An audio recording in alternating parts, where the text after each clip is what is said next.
నిరుద్యోగుల నిరసనలతో రాష్ట్రం అట్టుడుకుతోంది. ధర్నాలు, ఆందోళనతో ప్రభుత్వానికి నిరసన తెలుపుతున్నారు నిరుద్యోగులు. జాబ్ క్యాలెండర్ విడుదల చేసి వెంటనే 2 లక్షల ఉద్యోగాలు భర్తీ చేయాలని డిమాండ్ చేస్తున్నారు. అటు నిరుద్యోగుల పోరాటానికి బీఆర్ఎస్ అండగా నిలబడింది. ఎన్నికల ముందు హామీ ఇచ్చిన ప్రకారం 2 లక్షల ప్రభుత్వ ఉద్యోగాల భర్తీ ప్రక్రియ ప్రారంభించాలని కేటీఆర్ డిమాండ్ చేశారు.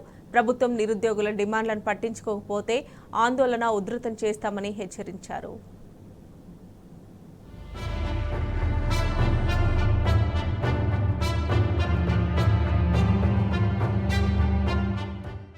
మాయమాటలు చెప్పి అధికారం చెరబట్టిన కాంగ్రెస్ పార్టీ అన్ని వర్గాల ప్రజలకు చుక్కలు చూపిస్తోంది.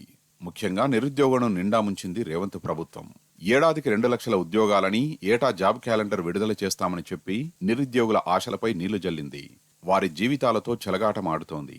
అధికారంలోకి వచ్చి 7 నెలలైనా ఒక్క ఉద్యోగం కూడా భర్తీ చేయకుండా మీనవేషాలు లెక్కిస్తోంది కాంగ్రెస్ సర్కార్. అంతులేని నిర్లక్ష్యం ప్రదర్శిస్తున్న కాంగ్రెస్ ప్రభుత్వంపై నిరుద్యోగులు కన్నెర్రజేస్తున్నారు.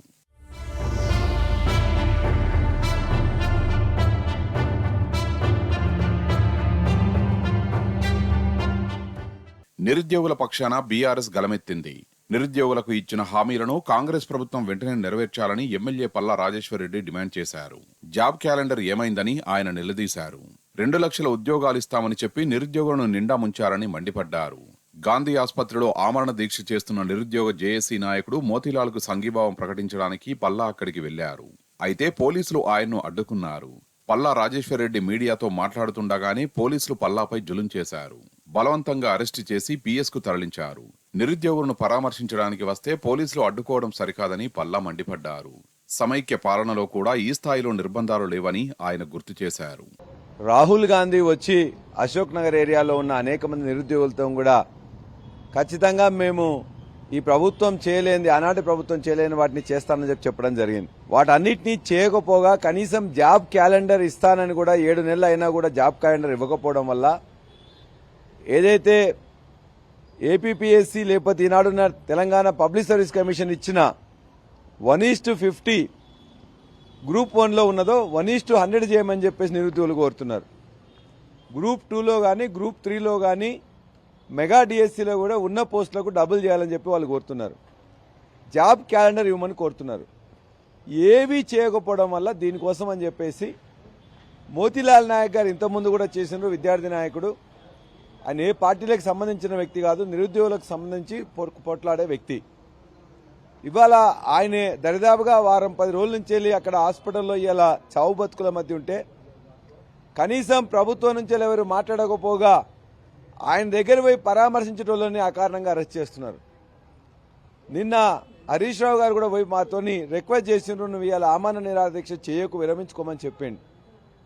మేము కూడా వెళ్ళి ఆ అబ్బాయితో మాట్లాడదాం, ఆ విద్యార్థి నాయకుడిని నచ్చజెప్దామని చెప్పి చూస్తే ఇవాళ అకారణంగా ఏమాత్రం చెప్పకుండా ఇవాళ నన్ను కానీ ఇవాళ అనేక మంది విద్యార్థి నాయకులను కూడా అరెస్ట్ చేయడం జరిగింది. డిమాండ్ల సాధన కోసం ఆందోళన చేస్తున్న నిరుద్యోగుల పట్ల పోలీసులు వ్యవహరిస్తున్న తీరుపై బీఆర్ఎస్ వర్కింగ్ ప్రెసిడెంట్ కేటీఆర్ ఆగ్రహం వ్యక్తం చేశారు.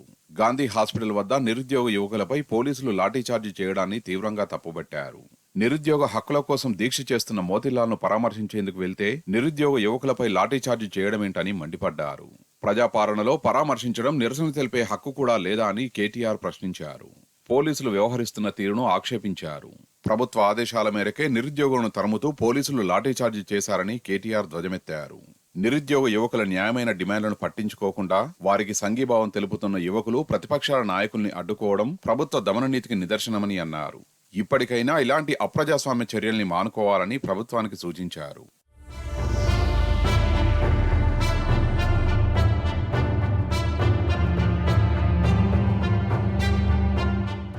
నిరుద్యోగులు, యువకులు డిమాండ్ చేస్తున్నట్లుగా ఉద్యోగ నోటిఫికేషన్లను వెంటనే జారీ చేయాలని కేటీఆర్ డిమాండ్ చేశారు. ఎన్నికల ముందు ఇచ్చిన హామీ ప్రకారం 2 లక్షల ప్రభుత్వ ఉద్యోగాల భర్తీకి ప్రక్రియ ప్రారంభించాలని రేవంత్ రెడ్డి సర్కార్ను కేటీఆర్ డిమాండ్ చేశారు. ఆందోళన చేస్తున్న నిరుద్యోగులకు బీఆర్ఎస్ పార్టీ అండగా ఉంటుందని భరోసా ఇచ్చారు. ప్రభుత్వం నిరుద్యోగుల డిమాండ్లను పట్టించుకోకపోతే ఆందోళన కార్యక్రమాలను ఉధృతం చేస్తామని కేటీఆర్ హెచ్చరించారు.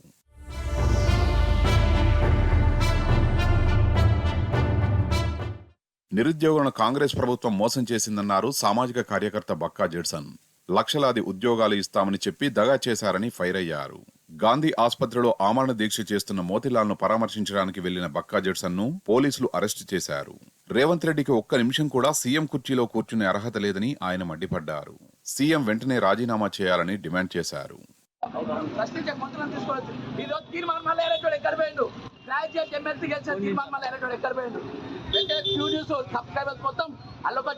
కావాలి ఈరోజు సూర్యాపేట చంద్రాపేట మోతీలాల్ 8 రోజులకే దీక్ష చేస్తా ఉంటే తీర్మానం మళ్ళీ గ్రాడ్యుయేట్ అక్కడికి గెలిచినోడు ఎక్కడ పోయినా గాడిది. కాబట్టి ఈరోజు రేవంత్ రెడ్డి కొత్త నినాదం ఎత్తుకుంటున్నాం. నిరుద్యోగుల కొత్త నినాదం వెంటనే రేవంత్ రెడ్డి రాజీనామా చేయాలి. ముఖ్యమంత్రిగా ఉండడానికి ఒక్క నిమిషం కూడా అర్హత లేదు. ముఖ్యమంత్రిగా ఉండడానికి ఒక్క నిమిషం కూడా మాట్లాడడానికి వీల్లేదు. ఈరోజు నిరుద్యోగ ప్రభుత్వం అంటారు. గురుకుల ఎగ్జామ్ అయిపోయింది, ఇప్పటి వరకు ఇవ్వలేదు. కాబట్టి ఈ రోజు నిరుద్యోగ సమస్యలు అనేకం ఉన్నాయి. కానిస్టేబుల్ 168 పోస్టులు ఇవ్వాల్సి వరకు వాళ్ళకి ఆర్డర్ కాపీలు ఇవ్వలేదు. కాబట్టి ఈ పనికి మాలిన ముఖ్యమంత్రి, అవగాహన లేని ముఖ్యమంత్రి, ముఖ్యమంత్రి భారత రాష్ట్రంలో ఎక్కడ కూడా లేనటువంటి ముఖ్యమంత్రి. అటు విద్యార్థి సంఘాల ముట్టడితో రాజ్భవన్ పరిసరాలు అట్టుడికిపోయాయి. నీట్ పరీక్ష రద్దు చేయడంతో పాటు పేపర్ లీకేజీ కారకుల్ని శిక్షించాలని డిమాండ్ చేస్తూ విద్యార్థి సంఘాలు రాజ్భవన్ ముట్టడికి పిలుపునిచ్చాయి. ఇందులో భాగంగా పీవీ మార్గులోని ఇందిరాగాంధీ విగ్రహం నుంచి రాజ్భవన్ వరకు ర్యాలీగా వెళ్లేందుకు విద్యార్థులు సిద్ధమయ్యారు. అయితే పీపుల్స్ ప్లాజా వద్ద విద్యార్థి సంఘాల ర్యాలీని పోలీసులు అడ్డుకున్నారు. విద్యార్థులు రాజ్భవన్ వైపు వెళ్లకుండా పోలీసులు ఆపేశారు. మరోవైపు విద్యార్థుల నుంచి కూడా తీవ్ర స్థాయిలో ప్రతిఘటన ఎదురైంది. ఈ క్రమంలో ఓ విద్యార్థి సంఘం నాయకుడిపై పోలీసులు చేయి చేసుకున్నారు. దీంతో అతడికి తీవ్ర గాయాలయ్యాయి. ఆందోళనకారులను ప్రత్యేక డీసీఎంలో పోలీసులు అక్కడి నుంచి తరలించారు. మరో విద్యార్థి నాయకుడు పోలీసుల కారుపై దూకడంతో కారు అద్దం ధ్వంసమైంది.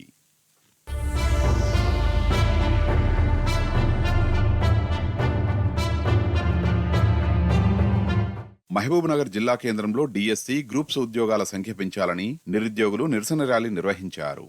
జిల్లా గ్రంథాలయం నుండి మెట్టుగడ్డ చౌరస్తా వరకు ర్యాలీగా వెళ్లి నిరసన తెలిపారు.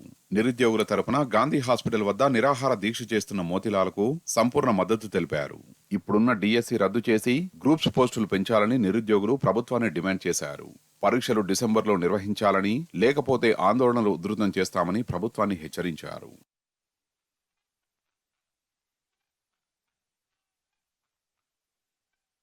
నల్గొండ జిల్లాలో విద్యార్థులు, నిరుద్యోగులు నిరసన బాట పట్టారు.